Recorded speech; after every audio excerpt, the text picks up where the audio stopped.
In this video, we go over our potential game week 1 team selection. We'll cover potentially going for 3-4-3 with some differentials that we are looking at that could help us have a great start to the Fantasy Premier League season, and who makes up the core of my starting 11 that probably won't change all year. All of that coming up next.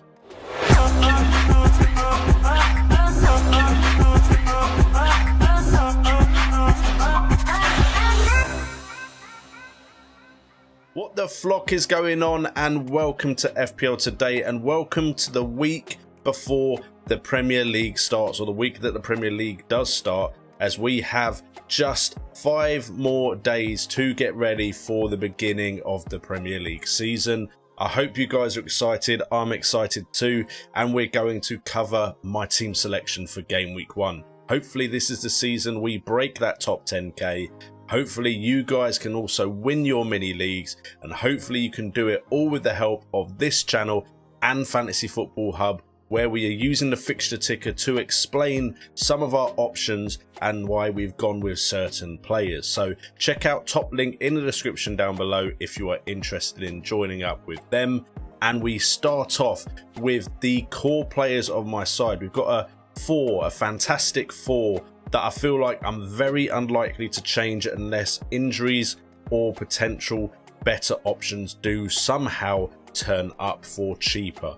Now we have a back 3, and we are going with a 3-4-3 of Trent Alexander-Arnold, Cancelo and Robertson. Now, having watched the Community Shield, Trent and Robertson just look like they offer so much attacking threat that I just can't ignore them. So I'm not going to, because let's be honest, they both were so advanced in that Man City game, and that's against Manchester City. So I think clean sheets and attacking returns for 7.5 and 7 million is just too good to turn my nose up at. And then Cancelo as well, I think he's going to be an integral part to this Manchester City side, and potentially he can have some success finding the likes of Erling Haaland. So we're hopeful of this back 3 being there for the entirety of the season. Now, Cancelo is probably the one that could change if Kyle Walker shows that he is a viable option, or if Reece James or Ben Chilwell, or maybe even the likes of Zinchenko and Tierney can really step up their performances. Ivan Perisic could also come in the Cancelo slot, and that would of course give me more money to spend elsewhere. But we're heading into the season with these looking like our back 3 for the season. And then we have Mohamed Salah. I think he showed in the Charity Shield game why he is such a fantastic FPL asset. Now yes, some people did want to go without him, but I think he's been the top scoring player in Fantasy Premier League for so long that it's just a silly decision to make until I have more data to make a reasonable conclusion as to why he shouldn't be in my side. So that is the 4 core players, and their fixtures for the first game week of the season is Fulham away for the Liverpool boys. That's a good fixture. I'd have preferred it if it was at home, of course, at Anfield, but still, newly promoted side in Fulham. Mohamed Salah likes to start things off with a bang in the Premier League, so hopefully Salah as captain, although it probably won't do great for my rank, should hopefully be a good choice for my captaincy armband. The thing with Liverpool is they have Fulham, Crystal Palace, Man United, Bournemouth, Newcastle and Everton in the next 6, so I think that's a good run of fixtures for a side like Liverpool. Man City of course have Bournemouth, Newcastle, Crystal Palace, Nottingham Forest and Aston Villa after that West Ham away game. So West Ham away isn't the greatest fixture to start the season on, but this is Manchester City. Hopefully they look a little bit better than they did in the Charity Shield. That being said, Liverpool are the toughest opponents they could face in English football, so I'm not going to read too much into Man City's performance against Liverpool from that game. Moving on to the next 2 players who could stay in the team for a while, but it is up in the air and there's potential options of other players coming into their slots. But right now they're very close to being fixtures for the entire season if I do see returns from them. And that is Harry Kane at 11.5 million. Yes, I've crumbled, boys. I've gone with Harry Kane. I know it's not Heung-min Son, and I know I'm probably going to regret it if Son does do bits in game week 1, but if Erling Haaland is someone I need to bring in, then this way it's not too difficult for me to do so. Harry Kane is a proven asset in the Premier League. I do think Spurs will do well And as you can see with this side, I'm generally going with players that have shown what they can do in the Premier League and not much has changed around them. Although with his strike partner being Gabriel Jesus, he has of course changed club completely. But I believe Mikel Arteta does play a somewhat similar system to Pep Guardiola, and he's been showing in pre-season, has Gabriel Jesus, that he's fitting in really well in that Arsenal side and in an Arsenal shirt. So those two come in. And to be honest, Spurs with Southampton in the first game, it's one of the few home fixtures that my team have currently, which is an issue that I'm looking at and wondering if I should change things there. Chelsea in the second game, not great. Haaland could come in if he does impress against West Ham. Then it is Wolves, Nottingham Forest, West Ham and Fulham for the next couple of game weeks. And to be honest, those are decent fixtures, so Harry Kane may stay in the side. But I think Erling Haaland, if he does anything against West Ham, will probably be the straight transfer in for game week 2. Not that I like to book a transfer for game week 2, to be honest, so it'll be interesting to see if I do that. But that is how it's standing at the moment. I just think for ease of use to move to other players right now, having Kane in makes sense. And then we fill up the rest of the team with the differentials, with the players that are not really long-term holds. These are all players that if I find a better option with a better set of fixtures, they will be moving out of my side. We start off with the goalkeeper now.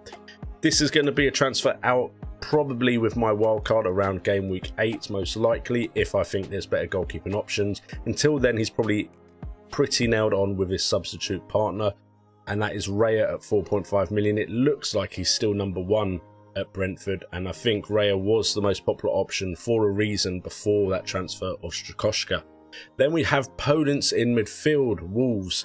Now, this was going to be Neto again, and I know I said I was turning off of Neto, but he's been doing well during pre-season. So has Daniel Podence, and it looks like he might be a false 9 in the new Wolves system for this season. So that would be very interesting indeed. The thing with Wolves is their fixtures are a bit hit and miss. You got Leeds, Fulham, Tottenham, Newcastle, Bournemouth and Southampton. Actually, to be fair, those are pretty decent fixtures. So again, for 6 game weeks, I should be happy with the fixtures he's got as long as he's getting some sort of returns. We've got Martinelli. Would I like this to be Saka or Mount or someone of that ilk? Yes, I probably would. But Martinelli again has looked very good in the Arsenal system. Looks like he drifts in from the left into central positions and has been getting a decent amount of assists for Arsenal during pre-season. So again, going with Arsenal with Crystal Palace, Leicester, Bournemouth, Fulham, Aston Villa and Manchester United in the first 6. I think Arsenal players could be a decent shout. Then we've got Bailey as well, who we all know has been doing great this pre-season. Everyone's been looking at him. £5 million for a midfielder that is very attacking and usually part of a front 3. I think with Aston Villa's fixtures of the likes of Bournemouth, Everton, Crystal Palace, West Ham in the first 4 is decent. By that point, we may look at moving him on to someone else if he hasn't really been returning, because it is Arsenal and Man City in game week 5 and 6. But by then we should have a better idea of who could come in for him, and hopefully we'll see a significant rise in price to build up that team value by that point. And then up front we've also got his teammate Watkins again for that Bournemouth game, that Everton game. Crystal Palace, West Ham aren't ideal, so Watkins will probably go before Bailey because of the price tag. He might go in game week 3, he might go in game week 4 to the likes of a Tony or someone else, and that is why he's really there, so I can take advantage of some strikers that potentially other people won't be fitting it into their sides because of the setup of their team. So for instance, Wilson does have some decent fixtures, just it's not at the beginning of the season. Tony as well has decent fixtures, and it starts in game week 3 with newly promoted Fulham, then it's Everton, Crystal Palace and Leeds. So these kind of players are in there so I can move to other players that potentially people won't find easy to bring in their sides. And that is why we've gone with the 3-4-3, because let's be fair, there isn't really a good 4.5 million striker option out there. Meanwhile, there's a few strikers around the 7.5, 8 million, 7 million price range that could have a significant effect on our season. I think everyone's so busy getting Haaland and Kane with a Jesus that they might not necessarily be able to take advantage of some of these other players. Now, the downside to this is I can't take advantage of the £8 million midfielders. So that could be something that we look at. You could see me change the likes of a Watkins down to a 5.5. Then we could get Martinelli up to an 8. But we'll see how things go as we get closer to the start of this season. Then finally we have the bench, and we've got Sanchez as the backup goalkeeper. That is because Sanchez and Raya do rotate rather well, and to be honest, I don't know who the best goalkeeper is to go for right now out of the £4.5 million ones. With this setup, it does mean I can rotate, and then if Raya isn't number one, Sanchez should still be number one at Brighton, so we can just go with the Brighton fixtures of Newcastle, West Ham, Leeds, Fulham and Leicester up until game week 6, having had Raya play Leicester instead of having Sanchez play Man United. Although, to be fair, who knows what Man United are going to show up. I know they've done well in pre-season, but pre-season and the actual Premier League are two different things. Two completely different animals. Then we got Williams from Nottingham Forest at 4 million. Again, just for budget reasons, we needed a £4 million defender in there, but he can rotate if necessary with the likes of Jansen from Brentford. And to be honest, you could see the likes of Podence potentially go into the bench for the likes of Jansen or Williams in certain game weeks. So we could have a back four at points in the season. And then we've got Andreas Pereira. Would we play him? Probably not, until we actually think Fulham will have a good season this year. But to be honest, we know he's probably going to be a starter, so he's good to have on the bench for now. Then hopefully with some team value built, when we play the wild card around game week 8, we can have some bigger hitters brought in for the likes of Martinelli, Podence, Bailey, and those £4.5 million defenders or £4 million defenders, and we can change the team up when the fixtures do swing in the favour of some other sides. Anyway guys, hope you have enjoyed this video. If you have, it really does help the channel and support us if you hit that like button and hit that subscribe button if you want to stay up to date with videos here on FPL Today, the week of the start Fantasy Premier League season. With all that being said, I've been JNO, this has been FPL Today, and remember, it's all about the game.